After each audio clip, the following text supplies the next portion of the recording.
계속해서 국제부 김영수 기자에 이어서 현장에 다녀온 김대근 기자와 함께 다시 한번 이야기를 나눠보도록 하겠습니다. 자, 김대근 기자, 앞서 헝가리 내무장관이 현장을 방문하기도 했거든요. 현장에서 지켜보기에 헝가리 당국과 우리 당국의 어떤 조율 과정 어땠습니까? 조율은 실제 이 작업을 진행하는 현장에서도 계속 이루어지고 있다 이렇게 볼 수 있겠습니다. 네. 보통 헝가리 측의 작업이 저녁에, 그러니까 최근에는 좀 작업 시간이 늘어났거든요. 그래서 보통은 뭐 7시 반, 8시 더 늦은 시간까지 이제 작업을 최근에는 진행을 했던 것으로 알고 있는데 네. 이후에 우리 구조대와 또 회의를 하면서 그날 진행 상황에 대해서 설명을 하고요. 다음 날 계획에 대해서도 공유하고 있는 그런 상황입니다. 네. 그리고 그 내용을 바탕으로 또 우리 구조대에서도 한국 언론을 대상으로 한 브리핑을 진행하고 있고요. 그래서 우리 구조대에서 얘기하기로도 헝가리 측과 계속 정보를 공유하고 있다. 그리고 실시간으로 같이 논의하고 있다. 이제 이렇게 얘기하는데 다만 클라크 아담호가 이동하던 그 당시에는 이게 우리 구조대에서도 명확하게 이제 클라크 아담이 정박해 있던 사흘 동안 정박해 있던 곳에서 출발했는지에 대한 정보가 좀 늦은 부분이 있었습니다. 그래서 나중에 우리 구조대에서 설명하기로는 시험 삼아 이제 머르기트 다리를 통과할 수 있는지를 해본 것인데 이게 해보니까 되더라. 그래서 실시간으로 정보 공유가 늦었다 이렇게 얘기를 하기도 했고 이 부분에 대해서 이제 우리 언론에서 지적을 하기도 했었죠. 정보 공유가 제대로 안 되는 거 아니냐 이런 지적이 있기도 했습니다. 13일 만에 이제 인양 작업이 시작이 돼서 진행이 되고 있는데요. 인양을 준비하는 과정에서 지금 여기서는 왜 이렇게 늦는 것이냐 이런 지적들도 많이 있었거든요. 어떤 부분이 조금 힘들었습니까? 이게 변수가 참 많더라고요. 그러니까 처음에 인양 작업이 얼마나 걸릴 것이냐에 대해서 이제 한국 언론들이 관심을 많이 가졌는데 처음에 얘기가 나온 건 인양 준비만 되면 결속하고 이제 하는 데는 한 4시간, 그리고 끌어올리는 데는 1시간이면 될 것이다 라고 얘기를 했거든요. 그래서 이거 인양이 빨리 되는 건가, 며칠 안에 이루어지는 건가 라고 생각을 했는데 그 사이에 변수가 많았습니다. 아까 말씀드린 것처럼 클라크 아담호가 이동하는데도 또 며칠이 걸렸죠. 그 사이에 변수가 됐던 게 이제 높은 수위, 그리고 뭐 유속 같은 것들이 계속 변수가 됐고요.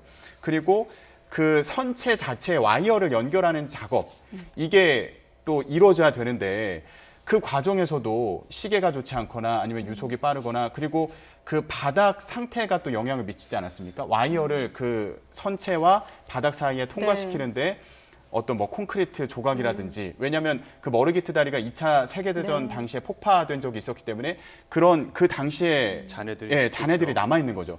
그러다 보니까 그 과정에서도 생각보다 시간이 오래 걸렸고요. 그래서 생각보다는 이런 여러 가지 변수들이 영향을 미치면서 시간이 하루 이틀 이제 좀 더 걸린 것으로 보이는데 그런데 클라크 아담호가 도착한 이후에는 또 속도를 많이 냈습니다. 그 헝가리 당국에서 와이어를 통과시키기 위해서 또 늦게까지 작업을 하고 그런 과정을 거쳤는데 어쨌든 처음 생각했던 것보다는 시간이 좀 더 걸리긴 했죠. 이런 변수들을 무시할 수 없는 상황이었던 것 같습니다. 뭐 계속 수위 얘기를 하고 있었습니다. 거의 뭐 사고 13일째 되는 지금까지도 계속 수위가 변수였는데 아무래도 클라크 아담이 정박해 있던 그 순간이 현장에서도 가장 답답했던 순간이었나요? 그렇죠. 왜냐하면 저희가 인양을 어떤 식으로 할 것이냐를 먼저 궁금해했습니다. 그리고 그 헝가리와 우리 측 구조대가 그걸 놓고서도 많이 논의를 했었는데 그래서 찾은 게 이제 클라크 아담이라는 대형 크레인을 통해서 선박을 인양하자 이런 결론을 내린 거거든요. 근데 클라크 아담이 그 사고 현장에서 북쪽으로 70여 킬로미터 정도 떨어져 있었는데 거기에서 이동하는 과정에서도 변수가 많다 이런 얘기가 있었습니다. 근데 또 생각보다 빨리 이동을 하더라고요. 그 4개 다리 중에 그 3개의 다리를 통과하는데 전혀 무리가 없었고 저희가 그 이동하는 현장을 직접 따라다녔거든요. 그 선박의 이동 경로를 보여주는 어플이 있습니다. 그걸 이용해서 실제로 그 이동 경로를 따라다녔고 두 번째 다리를 통과할 땐 저희가 그걸 눈으로 직접 봤는데 생각보다 빨리 통과해서 현장에도 빨리 도착하고 인양 작업도 빨리 되겠구나 했지만 세 번째 다리를 통과하고 나선 사흘 동안 또 정박해 있지 않았습니까? 그래서 저희도 같은 현장을 계속 방문을 하면서 이게 언제 움직일까를 굉장히 궁금해하는 그런 상황이었습니다. 현장을 다녀왔기 때문에 김대근 기자의 좀 얘기를 좀 더 먼저 들어봤고, 자 대표님 지금 또 화면이 좀 상황이 바뀌었습니다. 앞서 우리가 봤던 작은 후크가 아니라 크레인이 달려있던 그 후크가 지금 내려온 상황인데 지금은 어떤 상황인지 좀 설명을 해주시죠. 굵은 좀 선도 보이고요, 잠수사들의 모습도 보이고요. 애초에 저 선체랑 연결됐던 인양줄이 연결돼 있던 네. 그 후크는 아닌 것 같아 보이는데요. 아, 그렇습니까? 지금 현재 그 옆에 있는 줄이 어느 정도 텐션이 있거든요. 예. 그 텐션이 있다는 얘기는 다른 후크가 저기 들고 있고 지금 이 후크는 보조 후크 아니겠나 하는 생각이 들어갑니다. 그 후크를 내려온 것 같지는 않아요. 크레인이 달려있던 그 후크가 아니라 보조적인 장치인 것 같다. 크레인에 원래 뭐, 메인 후크가 네, 있고 저희가 모든 현장을 다 들여다볼 수 없기 때문에 가까이서 본 화면이기 때문에 네. 어디서 내려온 후크인지는 좀 더 확인을 해봐야 될 것 같아요. 저기 메인 후크는요 200톤짜가 써 있더라고요. 예, 근데 지금 나가는 화면이 메인 후크인 거죠? 아닌 것 같아요. 아, 저게 이것도 200톤짜가 안 써 있는 말씀이시군요. 거고 예. 옆에 지금 텐션이 지금 이게 메인 후크입니다. 네, 200톤짜가 써 있지 않습니까? 지금 대표님께서 보시는 위쪽에 있는 화면이 네, 지금 거기는 방송되고 있는 200톤짜가 화면이고요. 보이시죠? 네. 네. 그게 메인 후크는 지금 그대로 선체에 텐션을 걸고 있어요. 네. 아직 하중이 로드가 걸려 있는 거죠. 네. 그리고 다른 줄이 내려와서 거기에 결속 작업을 하는 거죠. 후크는 하나로 진행이 되는 건데 지금 보조 후크가 내려왔단 말이죠. 저 보조 후크가 하는 뭐 역할이 있을까요? 아니면 다른 것들을 뭐 옮기기 위한 작업일까요? 보조 후크라고 한다면 그게 메인 일단 보조 후크에 연결을 해서 그걸 다시 메인 후크로 갈 것 같은 생각이 들어갑니다. 예. 일단 5번 와이어를 연결하기 위한 준비 작업을 하고 있습니다. 예상치 못한 선미에서의 선체 훼손이 발견됐기 때문에 그 파손을 막기 위해 추가 와이어를 연결하고 있다. 앞서 대표님께서 그 5번 와이어 역할은 뭐 예상입니다만은 균형을 잡는데 추가되는 와이어일 수도 있고 아니면 훼손된 부분을 조금 보완하는 작업을 하기 위한 와이어일 수도 있다. 이렇게 역할을 좀 예상하셨습니다. 네. 추가 후크가 내려와서 어떤 와이어를 들고 다시 올라가기 때문에 이 5번 와이어가 어느 정도 설치가 됐다고 봐도 되는 겁니까? 그럼? 지금 저 메인 후크 지금 본 와이어 4가닥이 걸려 있는 메인 네. 후크는 그대로 두고 예. 보조 후크에다가 큰 힘은 아니지만 예. 작은 힘을 걸고 올릴 가능성도 있어 보여요. 예. 그러니까 지금 현재 계획이 어떤 건지는 정확하게는 모르겠는데 네.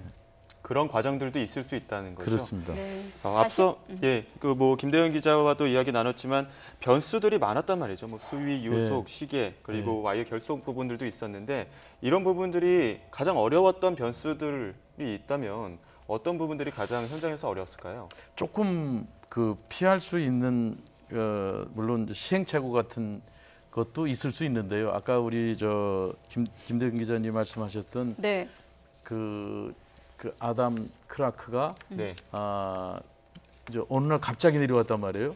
근데 그 물의 수심은 7m 전후로 계속 있었고 큰 변화가 없었거든요. 위에서 뭐 막았다고는 하지만 큰 변화가 없었어요. 네. 근데 그 다리 밑에 다리의 그 아치 그 윗부분 통과하는 그 윗부분까지의 높이는 줄 하나만 내리면 몇 메다라는 게 알 수 있잖아요. 예. 수면에서부터 거기 다리 밑에까지 통과하는 예. 높이가 그게 4.5m 정도가 돼야 된다라는 걸로 뭐 수이라는 용어를 혼동을 했지만 그랬던 것 같아요. 예. 그러면 그걸 다리에서 그걸 충분히 잴 수가 있고 그리고 크레인 자체에 무거운 물체 가령 뭐 콘크리트 브록 같은 거를 배에다가 올려서 배를 수심을 좀 낮춘다든가 부음을 더 낮출 수는 없었겠지만 네. 또는 선체 내에 보이드 탱크나 이 탱크 중에 여러 개가 있거든요. 바지 안에 예. 그런 부분 중에 물을 채울 수 있는 부분이 있다고 그러면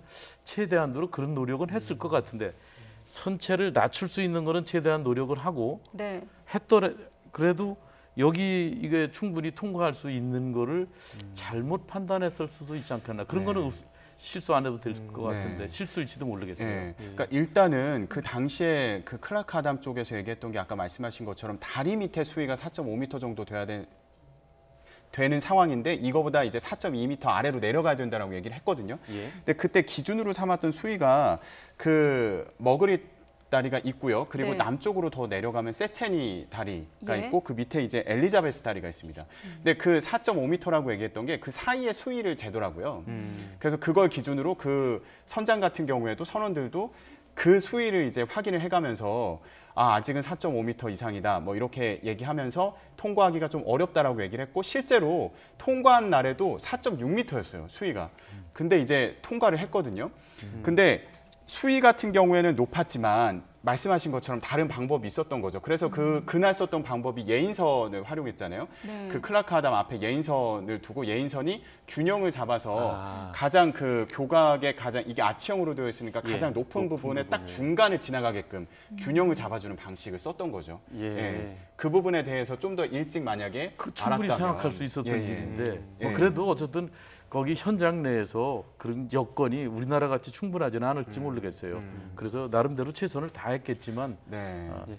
의견은 굉장히 많이 나는 것 같더라고요. 심지어 클라크아담을 다 해체해서 뭐 내려오는 네, 뭐 방안에 대해서도 네. 아이디어 차원에서 나왔다고 하고요. 현장에서도 그 얘기가 나왔나요? 여기 네, 저희 그렇죠. 스튜디오에서 전문가들은 그런 얘기를 많이 하셨거든요. 네, 이게 현장 브리핑에서 나왔던 건데 지금 헝가리 측에서도 그 공과대학 이제 교수들도 참여해서 예. 그런 아이디어들을 많이 내고 그 이제 선택을 해서 연구를 한다고 하더라고요. 그래서 그 중에 하나로 클라크아담을 분해하는 방안도 나왔다라고 얘기했지만 이게 시간이 또 오래 걸리지 않습니까? 분해하면 다시 조립을 해야 하잖아요. 그러니까요. 조립을 하려면 또 다른 크레인이 있어야 되거든요.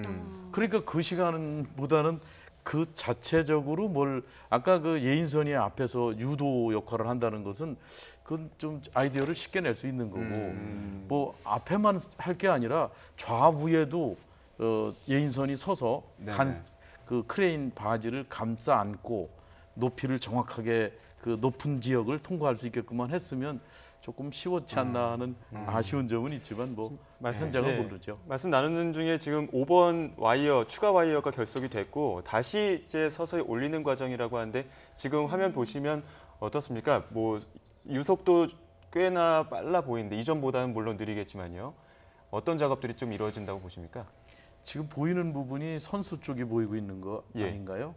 선수 쪽이 보이는 것 같습니다. 지금 선수 쪽인가요? 선미로 선미 쪽에 보이는데요. 아이언은 선미 쪽에 걸었는데 네. 지금 아마 균형을 잡는 작업을 하지 않을까 싶은데 왜냐하면 인양 과정에서 물론 교수님께서 더 잘 아시겠지만 인양 과정에서 가장 신경을 썼던 것 중에 하나가 바로 균형을 잡는 거였거든요. 네. 예. 그래서 균형이 조금이라도 흐트러지면 유실이 될 수 있고 이게 또 오래된 선박이지 않습니까? 예. 파손될 수 있기 때문에 균형을 잡는 걸 굉장히 중요하게 생각했고 아무래도 그 후미가 지금 파손이 많이 됐다. 그래서 네. 이제 와이어를 추가로 설치하는데 저거 역시 혹시라도 그런 파손으로 인해서 균형이 흐트러지는 걸 막기 위한 게 아닌가 이렇게 좀 추정을 할 수 있어 보입니다. 우선은 선미 쪽에 걸려 있는 와이어를 어느 정도 텐션을 줄 거예요. 예. 그 텐션을 주면 선체에 미치는 영향이 어떻게 되는지를 판단을 유심히 하면서, 살펴보고 그래서 이제 아까 선미 부분이 너무 작게 들리고 선수 부분이 너무 들린다. 이쪽이 좀 이 경사가 졌다. 그러면 좀 이걸 더들어 보이고 또 그 걸고 있는데 걸어 놓은데도 풀 하중이 걸리기 전에 뭐 조금 30% 정도 하중을 줘서 그 단단하게 걸려 있는지 그것도 보고 뭐 그런 과정을 하고 난 다음에 이제 정식으로 인양을 올릴 것 같습니다. 그게 그 조율 과정이 지금 말씀하신 것처럼 조율 과정이 이전에도 계속 있어 왔던 걸로 보이거든요. 왜냐하면 처음에는 그 와이어를 2개 설치한다고 맞아요. 설명을 예. 했었어요. 예. 선수와 선미에다 설치한다고 했는데 나중에 그 사이에 2개를 또 설치하는 걸로 바뀌지 않았습니까? 예. 그게 애초에 이 선체 상태가 어떤지 명확하게 알고 시작한 게 아니기 때문에 그리고 시계가 워낙 안 좋아서 그 준비 과정에서도 어려움을 많이 겪었기 때문에 네. 계속해서 보완 작업이 들어가야 되는 상황으로 보입니다. 네. 작업 준비하면서 가장 주안점을 둔 건 어떤 것들이었나요? 일단 아까 말씀드린 것처럼 균형을 잡는 그 부분이라고 생각이 되고 그리고 유실 방지. 그래서 그 인양 과정에서 조건으로 제시했던 게 크게는 2가지였어요. 하나는 클라크아담이 현장으로 오는 것. 그리고 나머지 하나는 그 와이어를 연결하는 것과 유실 방지 그 대책을 세우는 것 이거였거든요. 네. 송승군 무관이 계속 그거를 그렇죠. 강조했었죠. 예. 네. 그래서 와이어를 설치하는 거는 당연히 이제 끌어올리기 위한 기본 과정이지만 동시에 또 균형을 맞춰가면서 올릴 수 있는 준비를 하는 거라고 볼 수 있지 않겠습니까? 네. 그게 있고 또 하나는 이제 유실 방지할 수 있도록 그 창문에다가 또 그 뭐 망을 설치한다든지 아니면 그 막대 같은 것들로 이렇게 대놨거든요. 혹시라도 있을 수 있는 희생자들이 빠져나가는 상황을 방지하기 위해서 그런 부분에 주안점을 뒀다고 볼 수 있겠습니다. 네, 예. 지금 현장 화면 보고 계시는데 지금 대표님 보시기에 유속은 네, 조금 긴박한 상황인가요? 네, 잠수사의 모습인 것 같고 잠수사가 고무보트, 떠밀리고 있어요. 유속이 좀 빠른 것 같은데요. 잠수사가 떠밀리고 있어요. 네, 저희가 지금 인양 작업은 보여주는 도중이었고 현장에 있는 잠수부들, 구조 요원들의 모습이 보이고 있는데 다소 좀 긴박해 보이는 상황인 것 같습니다. 네, 처음에 잠수 예. 작업을 시작하기 전에도 좀 시간이 걸렸던 게 헝가리 잠수사가 이제 그 시험 잠수를 했다가 네. 유속이 워낙 빨라서 위험한 상황을 아, 겪지 올라왔- 않았습니까? 다행히 지금 구명보트 위로 올라왔습니다. 네. 정확히 잠수사가 아니라 어떤 관리요원이 상황인지 잘 관리요원이 떨어졌던 것 같아요. 관리요원이요? 잠수사는 저 라이프 자켓 역할을 하는 것 같은데 네.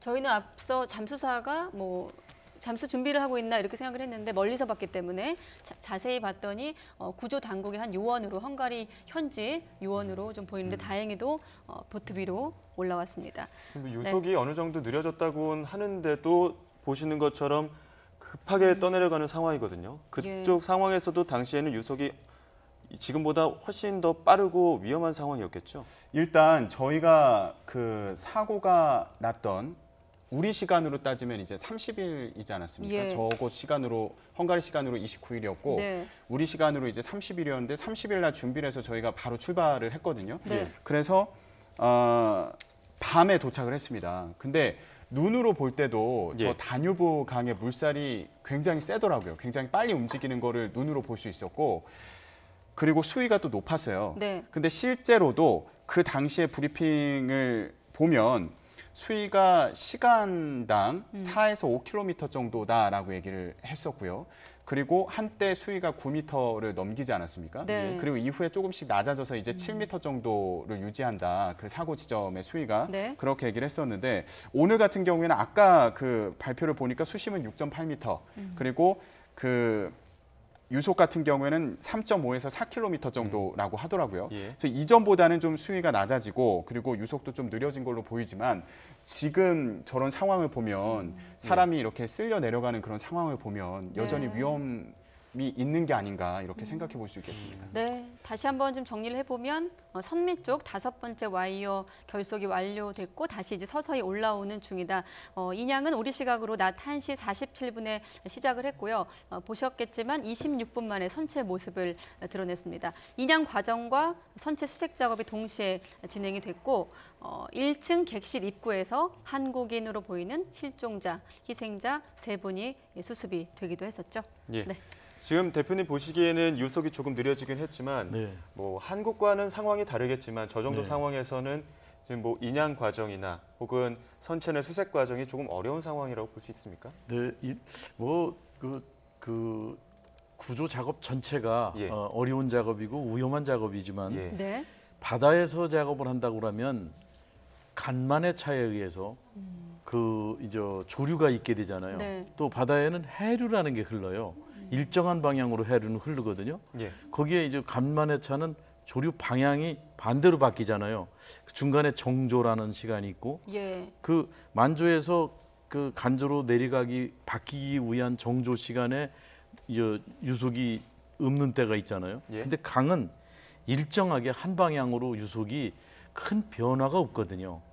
이 변화가 많지는 않아요. 아까 네. 저 수면 높이가 높아지면 더 많이 유속이 더 빨라지죠.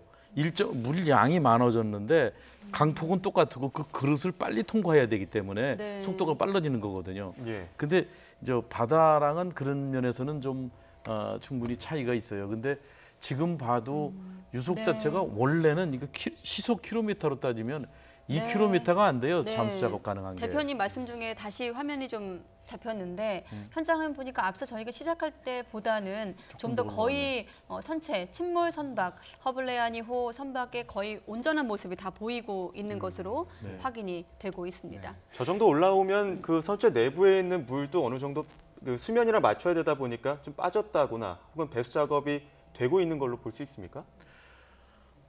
자연 배수 작업이 이제 어느 정도 올라오고 나면 자연 배수가 잘 안 될 거예요. 예. 저쪽 지금 이 저기 지금 우연 쪽을 보고 있는 거죠. 네. 예. 그 우연 쪽에서 보면 좌연 쪽으로 약간 배가 기울어져 있잖아요. 예. 그러니까 좌연 쪽에 유리창 쪽으로다는 자연 배수가 되고 있을 거예요. 인양을 할 적에. 네. 예. 근데 이제 어느 정도 올라오고 나면 자연 배수가 안 되면 그다음에는 인공 배수를 해야 되죠. 펌프를 동원해서 사람이 직접 들고 가서 배수를 시켜야 되는 그런 과정이 이루어질 그 겁니다. 배수 과정은 뭐 펌프 이런 걸 이용하는 겁니까? 어떤 그렇습니다. 식으로 이루어집니까?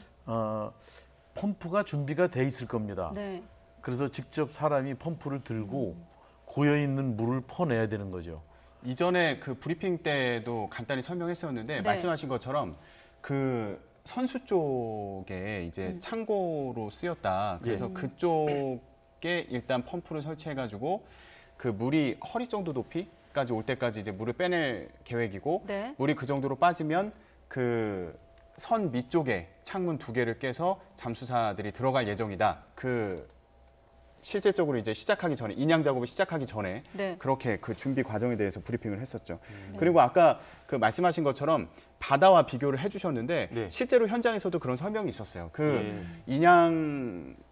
인양 얘기가 나오기 이제 전에 수색 작업을 할 때 예. 어려움을 호소했던 것 중에 하나가 바다와 다르게 바다는 말씀하신 것처럼 그러니까 쉽게 얘기하면 밀물이 있고 썰물이 있고 그러니까 물이 높아질 때가 있고 나갈 때가 있고 예. 이렇게 좀 차이가 있지 않습니까? 네. 근데 강물 같은 경우에는 한 방향으로 계속 흘러가기 때문에 이게 수위가 높아지고 낮아지고 이게 일정한 시간대에 따라서 달라지는 게 아니어서 어렵고 더군다나 달이 미치기 때문에 물이 흐르다가 갑자기 좁아지잖아요, 물길이. 그러니까 그 안에 이제 소용돌이 같은 것들이 칠 수 있다. 네. 그러니까 유속이 더 빨라질 수 있다. 이런 어려움을 호소하기도 했습니다. 지금 현장 화면을 통해서 보면 이제 화면 왼쪽 화면이 바뀌었네요. 네, 화면 왼쪽이 선수였고 오른쪽이 선미였고요. 네, 지금은 또 다른 좀 더 자세히 들여다보이는 화면인데요. 요원들이 작업을 하고 있는 인양 과정 중에 하나로 보이는 화면을 보고 계십니다. 네, 지금 뭐 수색 작업도 동시에 이루어진다고 했었는데 저 정도면 수색 작업을 하는데 조금 더 용이한 상황이지 않습니까?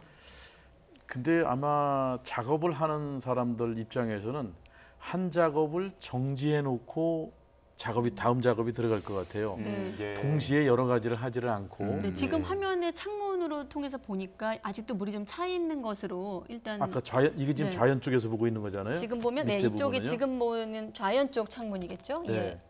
이제 물의 모습도 안에 그 선실 내에도 물이 좀 차 있는 것을 확인을 하고 네. 있습니다. 자연 배수는 마친 뒤 펌프로 물을 빼내는 작업이 진행 중이라는 소식도 지금 들리고 있네요. 네. 그러니까 아까 우리 김 기자님이 말씀하신 선수 부분 창고 같은 데는 밀폐된 공간이에요. 네. 그러니까 수면 밑에 있을 적에는 그게 하중으로 작용을 안 해요.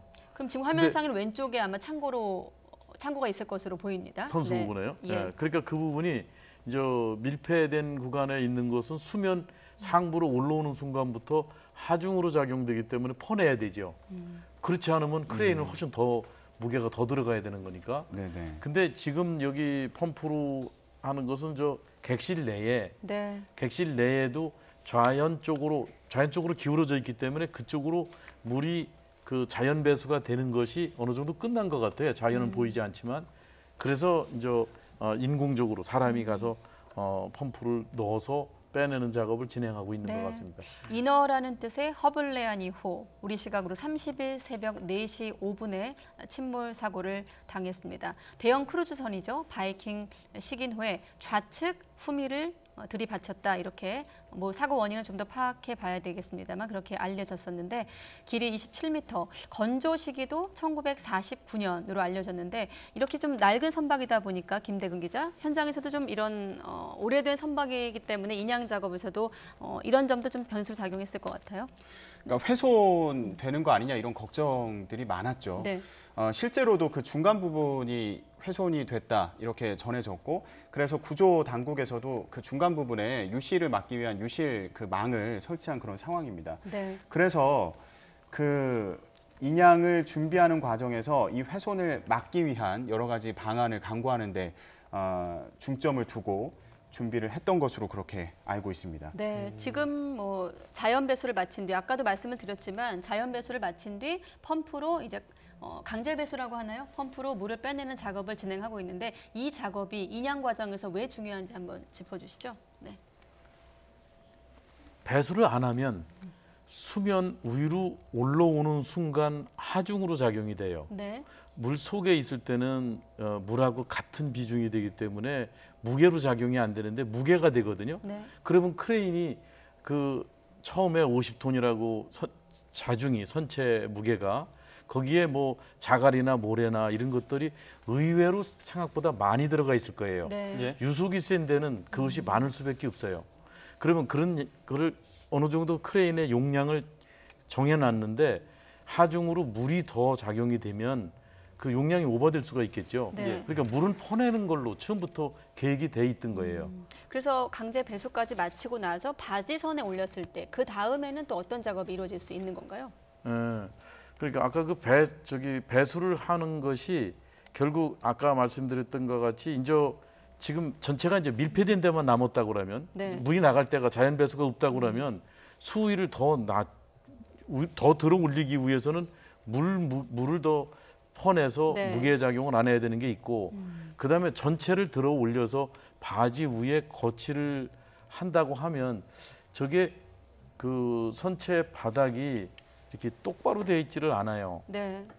예, 좀 이렇게 평평하지를 화물선 같으면 굉장히 평평한데 예. 평평하지를 않아요. 거기다가 또 좌연적으로 좀 기울어져 있거든요. 네. 그거에 맞춰서 그대로 올라오는 겁니다. 그게 예. 뭐 이렇게 발라지면서 올라오지를 않는다고 생각하면 거치할 바지 위에 그걸 받을 준비가 돼야 되겠죠. 네. 뭐 그것도 진행을 하고 있을 것 같은데 아직은 그런 상태까지는 아닌 것 같습니다. 거기서 바지로 올라가는 그 시간도 좀 걸리나요? 어느 이제 정도 예상할 지금까지보다는 저 물을 퍼내는 양이 물량이 그것도 펌프를 몇 개를 준비했냐? 좀 작은 펌프를 또 준비하고 큰 펌프도 준비해서 많은 물은 큰 펌프로 퍼내고 또 밀폐된 공간에 조금 이렇게 고여 있는 물은 작은 펌프를 쓰고 이렇게 여러 명이 동시에 할 수 있다 그러면 빨라지는데 지금 상황으로 봐서는 그 선체가 그렇게 튼튼하지를 않기 때문에 네. 여러 명이 들어가지를 않고 또 펌프도 여러 종류의 많은 펌프가 준비가 안 돼 있다 그러면 시간이 걸릴 수가 있죠. 크레인이 200톤이고 지금 이 유람선 같은 경우는 자체 이제 무게가 53톤으로 알려져 네. 있고 뭐 물의 무게를 합해야 되겠습니다만 일단 지금은 자연 배수가 이루어진 상태이기 때문에 정확한 톤수는 알 수가 없습니다만 지금 상황으로 봤을 때는 강제 배수 없이 그냥 바지선으로 올려놨을 때는 좀 위험한 대목이 있을까요? 거기 모래나 이제 외부로부터의 그 물이 아닌 네. 다른 무게가 뭐 53톤이라고 그러면 한 2, 30톤 정도는 생각하지 않아야 될까 생각 들어갑니다. 그럼 7, 80톤 전적의 자중이고 또 후크 밑에 와이어 로프나 이런 것도 하중이 거기 들어가야 돼요. 그 무게에. 네. 그리고 전체 크레인은 또 세이프티 팩터가 들어가야 되고 그런 걸 감안을 하면 이제 충분히 그 전체 드라이 시킬 수는 없지만 선내를 뭐 어느 정도 최대한도로 물을 퍼내는 작업을 하고 그게 충분히 견딜 수 있다고 생각하면 이제 인양을 해서 올리겠죠. 수면 바깥으로 나오겠죠. 지금 그 물을 다 빼내고 배수 작업이 끝나고 나면 바로 다시 구조선을 올리는 작업이 이루어지는 겁니까? 바지선으로? 뭐 그렇게 계획을 세워놨을 걸로 생각을 합니다. 네. 예. 지금 뭐 앞서도 계속 이 작업을 여기서 지켜보면서 현지 잠수사보다는 우리 잠수사가 조금 더 잠수를 해서 수색을 하거나 이런 과정들이 있어야 되지 않냐 이런 이야기들도 있었는데 현장에서는 그런 뭐 작업 간의 조율은 잘 됐었습니까?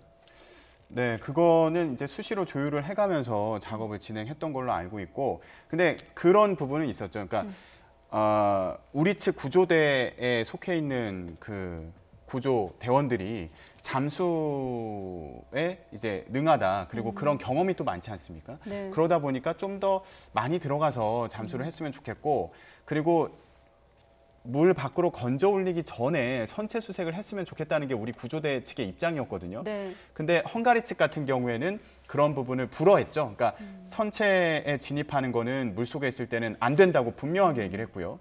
그리고 그 잠수사들의 안전이나 그리고 위험 이런 부분에 대해서 이제 신경을 또 쓴 부분이 있고, 그래서 네. 그 부분이 양측이 의견이 좀 다른 부분이 있었는데 조율을 해가면서 진행을 한 게 있고, 한편으로는 우리 구조대에서 조금 더 들어가서 했으면 좋겠다라고 네. 얘기를 한 부분도 있긴 했습니다. 당시 뭐 그런 조율 과정들도 있었겠지만 유속이 워낙 세다 보니까 좀 위험했던 순간들도 있었을 것 같은데요. 그렇죠. 아까 말씀드린 것처럼 먼저 헝가리 측의 잠수사가 그 잠수를 먼저 했거든요. 그러니까, 네. 그러니까 시험 잠수 때 본격적인 얘기인가요? 잠수라기보다는 네. 시험 네, 잠수라고 시험 할 잠수. 수 있겠는데 네. 그 당시에 좀 위험한 상황이 있었다. 그래서 잠수를 하러 들어갔다가 혼자 힘으로 나오기에는 그 유속이 너무 셌던 거죠. 그래서 이제 도움을 받아서 어렵게 나왔다. 그 부분을 이제 헝가리 측에서도 중요하게 봤던 걸로 보이고요. 그래서 안전에 더 신경을 많이 쓰는 그런 모습을 보였습니다. 네, 인양 작업 때문에 지금 현재는 이 주변이 통제가 되고 있을 것 같은데 이 인양 작업 13일 동안 이 다른 유람선들의 어떤 움직임이나 그런 것들은 어떻게 파악이 됐습니까? 사실 그게 좀 의아한 부분도 있긴 했어요. 예. 그래서 저희가 브리핑을 할 때 좀 물어보기도 했는데 저 주변에 대형 유람선들이 다니고 있거든요. 네.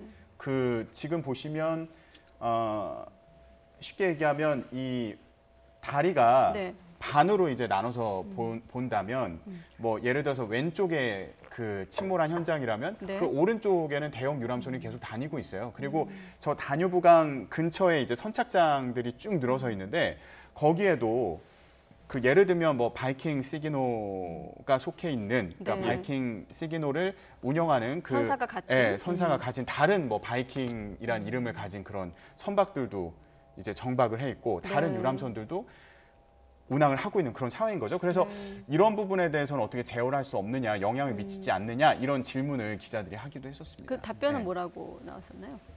그 당시에는 그 부분에 대해서는 뭐 확인이 필요하다거나 그리고 큰 영향을 미치지 않을 것으로 그렇게 판단을 했던 것으로 보입니다. 선사 얘기하셨는데 지금 뭐 최근에도 이 바이킹 시기노 도색해서 논란을 일으키기도 했고요. 가해 선박에 대한 얘기는 어디까지 좀 취재가 됐나요? 현장에서?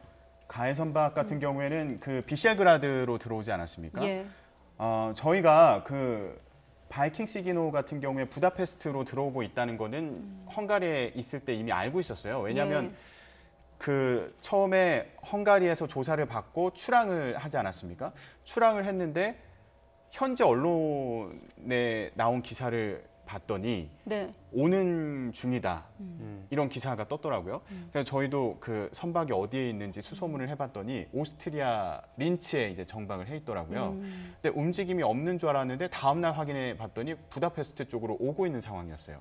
그러다가 또 서서히 더 움직여서 슬로바키아까지 왔고, 예. 그리고 그때 이제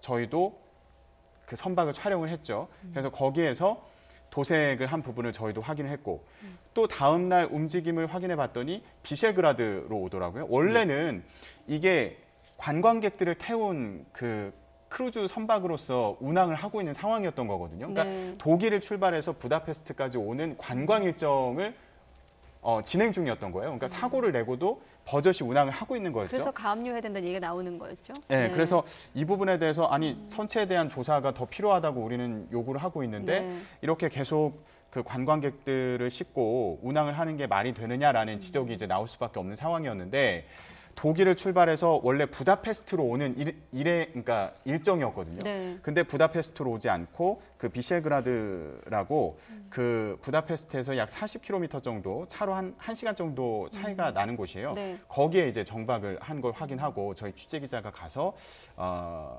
그 현장을 포착했죠. 그리고 그때 그 우리 측 그리고 헝가리 측에서 선체 안전에 대한 그 조사를 하고 있는 상황을 직접 포착해서 보도를 해드리기도 했습니다. 현지에서는 그 사고 당시 그리고 사고 이후에 뭐 헝가리 언론의 보도 내용이라든가 혹은 헝가리 현지의 국민들 같은 경우에 반응은 어땠습니까? 저희가 여러 차례 보여드리긴 했는데 저 다뉴브 강변에 가면 꽃이 굉장히 많이 놓여 있어요. 그리고 밤이 되면 촛불을 또 많이 켜두거든요.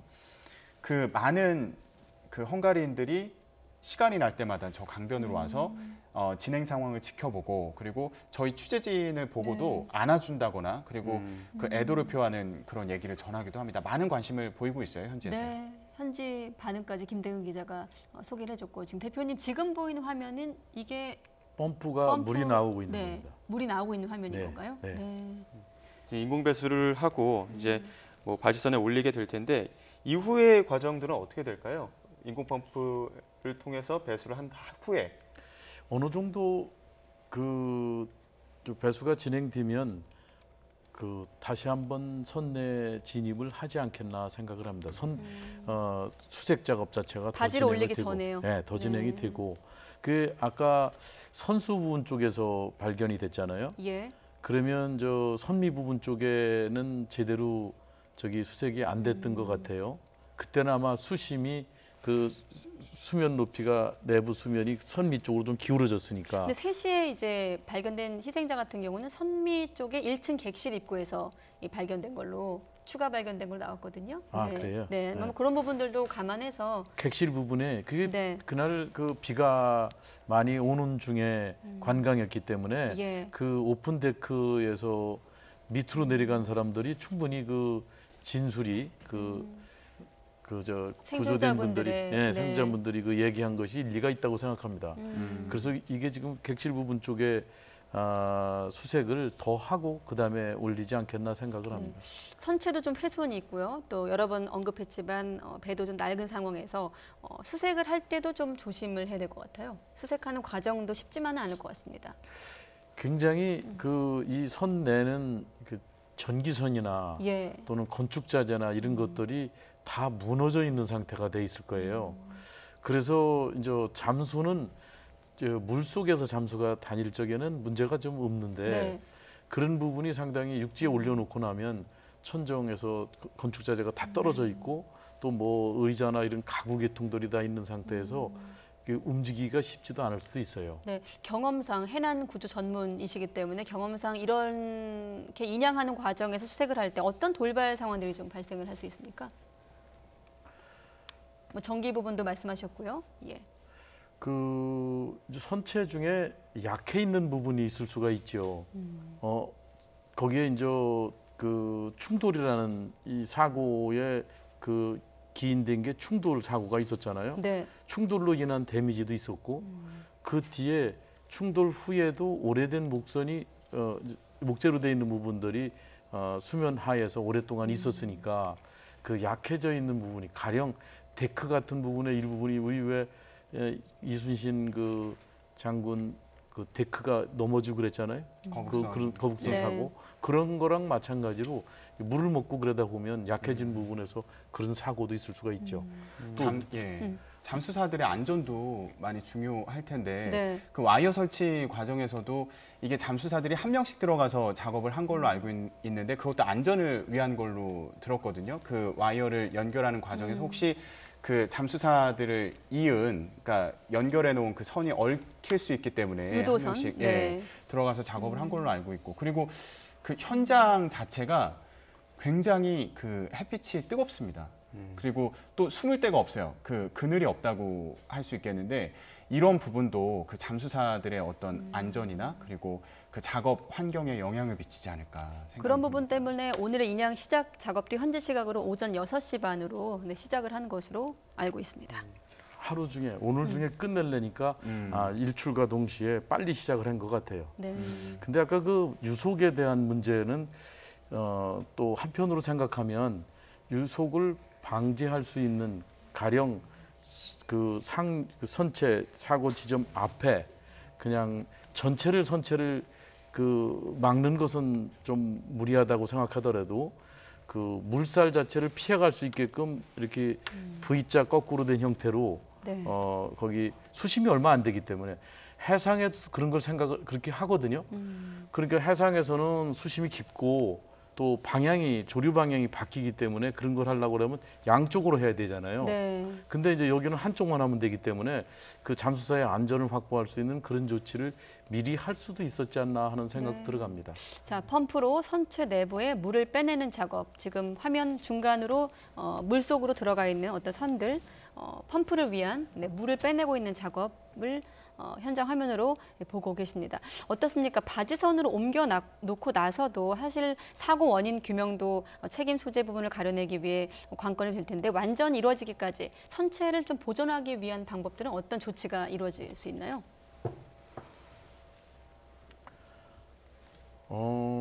지금 현재 있는 선체 자체가 어느 정도의 강도를 유지하고 있는지를 저희들은 파악하기는 좀 힘든데 네. 그래도 뭐 충분히 사고 조사를 하는 데까지는 충분한 그 강도를 그 정도는 유지하지 않겠나. 저게 그냥 순수 목선이 아니라 네. 외부를 철로 감싸는 철선에 가까운 목선 그냥 단순한 목선이라고 생각할 수는 없거든요. 네. 그렇게 생각하면 충분히 강도는 유지할 걸로 생각을 합니다. 헝가리 당국에서는 그 바이킹 시그호의 그 선장에 대해서 좀 적극적으로 좀 조사가 이루어지고 있는 겁니까?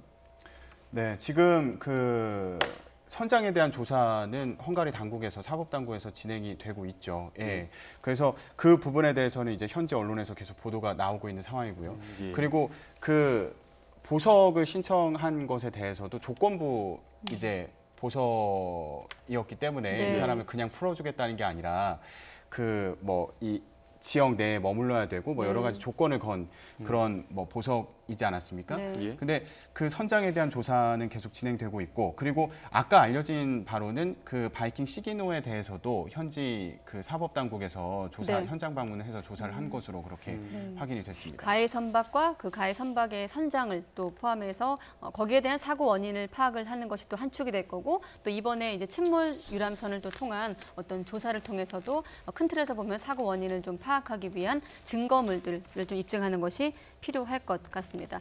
펌프로 선체 내부에 있는 물을 빼내는 작업을 진행하고 있습니다. 앞서 현장 화면에서도 선체 안에 물이 어느 정도 좀 차 있는 것을 확인할 수가 있었는데요.